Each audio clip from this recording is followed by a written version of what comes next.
అందరికి నమస్తే. రాజకీయం, సినిమా, గమ్మతి ఇచ్చంత్రాలు, వైరల్ అవుతున్న వీడియోలు ఇట్లా తీరు వార్తలతోని మన మైక్ టీం ముచ్చలు తయారుగున్నాయి. చలో చూసేద్దాం పార్రే. అంతకంటే మొదలు హెడ్లైన్స్. గోస సూడఘోరం, సర్కార్ పాలనను దుమ్మెత్తి పోస్తుర్రు. ఇది చూసిన జనం సర్వే లెక్కలు చేసేటోళ్ళకి లేదట జీతం. పబ్లిక్ అంటున్నారు సర్కార్కి ఇదేం పాడు రోగం. మోనాలిసా బాలీవుడ్ ఎంట్రీకి సిద్ధం, తొలి చిత్రానికి చేసింది సంతకం.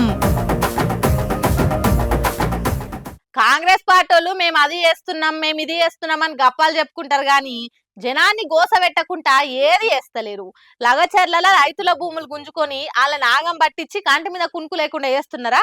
ఆగో ఇప్పుడు గోషామహల్లా పెద్ద దవాఖాన కడుతున్నామనే పేరుతోని ఆడ చుట్టుపక్కల ఉన్నోళ్ళ గుండెలలా పిడిగేసిండ్రు.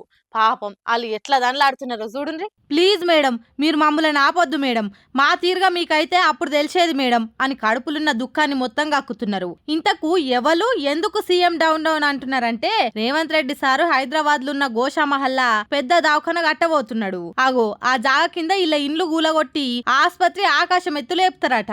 అందుకే మా బతుకులను రోడ్డు పాలు చేయకుండ్రి రేవంత్ రెడ్డి సారు అని రోడ్డు ఎక్కిలోళ్ళు పెడుతున్నారు. మాకు ఏడుపు ఒకటి తక్కువ ఉన్నది, తల్లి లేని కోడి పిల్లల తీరుగా మమ్మల్ని చేయకుండ్రి సారు అని రేవంత్ రెడ్డి సార్కు తెలిసేటట్టు సార్ వచ్చే బాటల్ని కూర్చొని మొత్తుకుంటున్నారు. కానీ చూడుర్రి కాంగ్రెస్ పార్టీ ఎసొంటి పాలన చేస్తున్నదో. హైడ్రా పేరుతోని పేదలు కట్టుకుని ఇండ్లను కూలగొట్టిర్రు. గ్రీన్ సిటీ పేరుతోని లగచర్ల రైతులకు కంటి మీద కునుకు లేకుండా చేస్తున్నారు. ఇటు రైతు బంద్ అగేస్తాం ఇగేస్తామని రైతన్నలు ఒంటె పెదవుకు నక్కాశ పడ్డట్టు చేస్తున్నారు. ఇగో ఇప్పుడు పట్నంలో ఉన్న పబ్లిక్ ను కూడా పరిచయం చేస్తుంటివి. పట్నంలో ఇల్లుండుడంటే పల్లెల 10 ఎకరాల భూమి అమ్మినా దొరకది. అంతటి ఇల్వకల్ల జాగలు సర్కార్ తీసుకున్నాడంటే బాధ అనిపియదా? అందుకే మా ఏడుపు దాక్తది మీకు, మమ్మల్ని అరిగోస పెట్టుకున్నోళ్ళు బాగుపడరు అన్నట్టు శాపనార్థాలు కూడా పెట్టిండ్రట.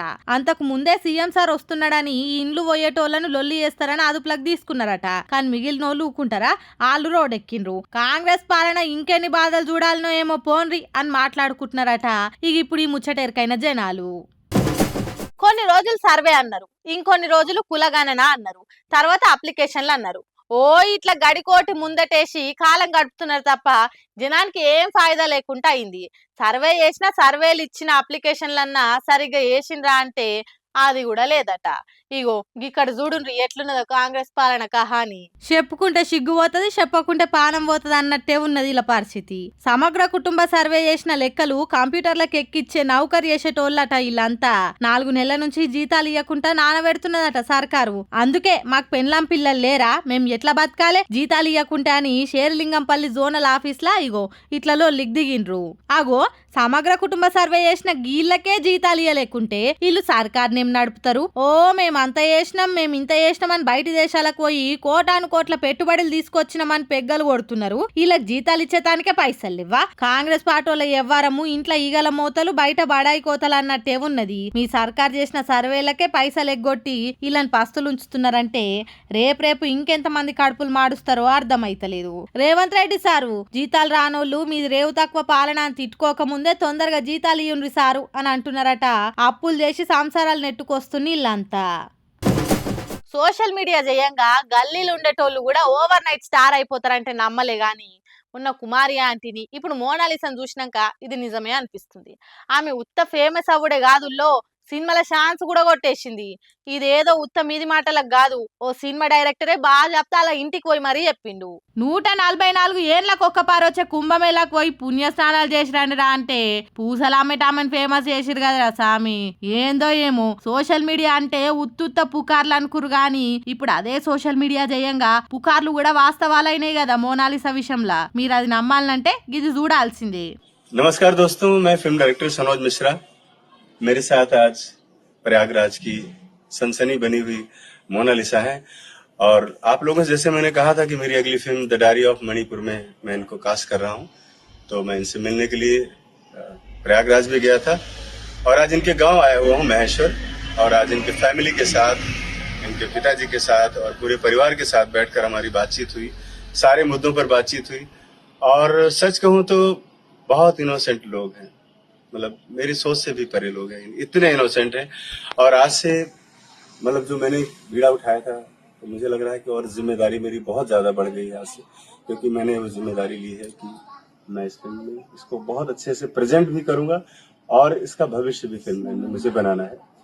तो मोनालिसा आज इसके लिए तैयार भी है और पूरी तरह से मेहनत करने के लिए तैयार है। ఇన్నరా డైరెక్టర్ ఏం చెప్తుండో, ఏమంట కుంభమేళాలో కొంతమంది సోషల్ మీడియా ఇన్ఫ్లుయెన్సర్లు పోయి పూసలు అమ్ముకునే ఈ మోనాలిసన్ వీడియోలు తీసి ఆమె అందం గురించి వర్ణించుకుంటా వీడియోలు చేసిర్రు. ఖాతమిగా ఒకలేనుకోగలు తొవ్వబట్టినట్టు వీడియోలు చేసి ఇప్పుడు ఆఖరికి ఆమెను సినిమా హీరోయిన్ చేసేదాకా ఊకోలే. ది డైరీ ఆఫ్ మణిపూర్ సినిమాలో ఆమెకు ఛాన్స్ ఇస్తున్నట్టు బాలీవుడ్ డైరెక్టర్ సనోజ్ మిశ్రా ఇంతకు ముందు చెప్పిండు. కానీ అది నిజమని అందరు నమ్మేతందుకు ఇట్లా మోనాలిసా వాళ్ళ ఇంటికి పోయి అగ్రిమెంట్ మీద సంతకం చేపించుకుండు. ఇక మోనాలిసా సంతకం చేసుడే లేటు, అలా ఇల్లు చూపించుకుంటా యాక్టింగ్ కూడా షురూ చేసిందిగా.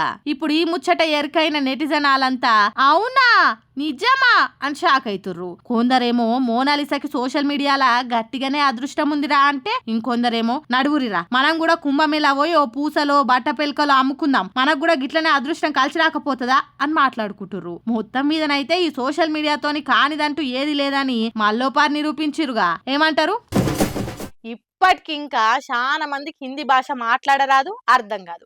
ఎవరైనా అప్లికేషన్లు పెట్టుకుందామంటే చాలా మటుకు హిందీలోనే ఉంటాయి కొన్ని కేంద్రం సర్కార్కు సంబంధించిన వెబ్సైట్లు.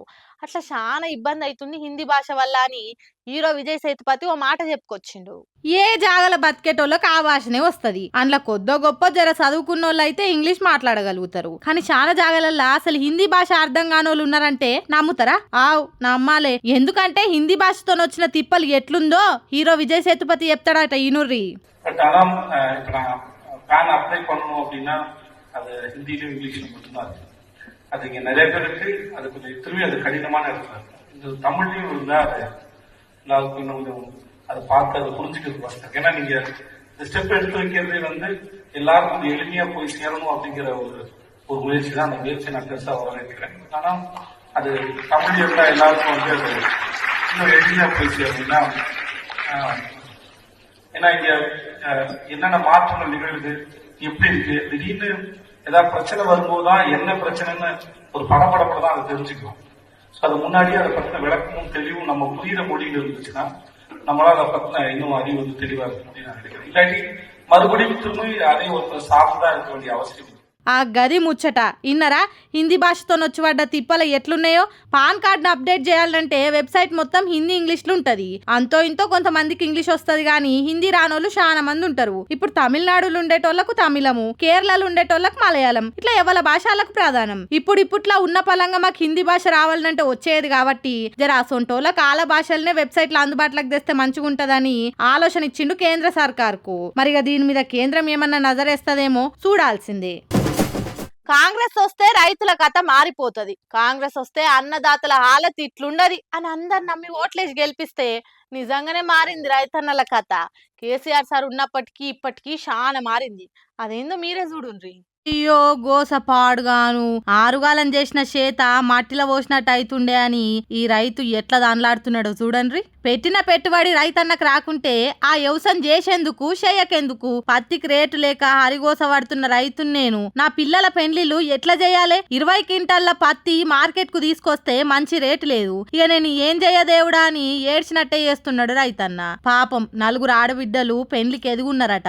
చేతిలో ఒక్క పైసా లేకుండా ఎట్లా చేయాలి అలా పెండ్లి? గుండెల మీద కుంపటి తిరుగున్న నా పిల్లలను అత్తగారింటికి ఎట్లా సాగనంపాలే అని గుండెలు బాదుకుంటున్నాడు. ఎన్నికల ముందు పత్తికి 7,500 ఇస్తామన్నారు, ఇంకేదో బోనస్ అన్నారు. కొండనాలకెక్కు మందు పెడితే ఉన్ననాలు కూసినట్టు బోనస్ లేదు, బోడిగుండు లేదు అని ఊపిరి బిగబట్టి చెప్తున్నాడు. పాపం మరి ఈ రైతుల కష్టాలు ఎట్లా గట్టెక్కుతాయో ఏమో గాని గిట్టుబాటు ధర లేక గిల్ల గిల్ల కొట్టుకుంటున్నారు పెద్దపల్లి వ్యవసాయ మార్కెట్ రైతన్నలు. ముచ్చట తెలిసిన వాళ్ళంతా పాపం కదా రైతన్న గోస చూడఘోరముంది అని మాట్లాడుకుంటున్నారట. నాకు ఆడిపిల్లకు లగ్గం చేస్తాను అంటే నాకు రూపాయి లేదు, నాకు పత్తి పండింది, ఒక బిడ్డ లగ్గం చేయాలంటే దగ్గర పైసలు మారింటికి వస్తే నాకు అన్యాయం జరుగుతుంది. న్యాయం చేస్తలేదు రైతు. మా ఇచ్చట దేవుడు మాకు ఎమ్మెల్యే ఉంటే నాకు న్యాయం జరగాలి రైతులకు. మా రైతులకు నిన్నగాక నిన్న అమాస మొన్నటికిచ్చిన ఏం నిలబడదు ఇయ్యాల మీరు ఏం చేస్తారు అంటారు. మోసం చేసి ఇచ్చనని కట్టి 50 లక్షలు ఇచ్చి బోనస్ వస్తానని బోనస్ ఇయ్యలే. బోనస్ ఇయ్యక మమ్మల్ని రైతులు మోసం చేస్తారు. ఎవరు గోకర్లు ఇచ్చన్న అక్కడ ఉన్న మార్కెట్ పత్తి అమ్మకు మాకు న్యాయం జరగాలి. మాకు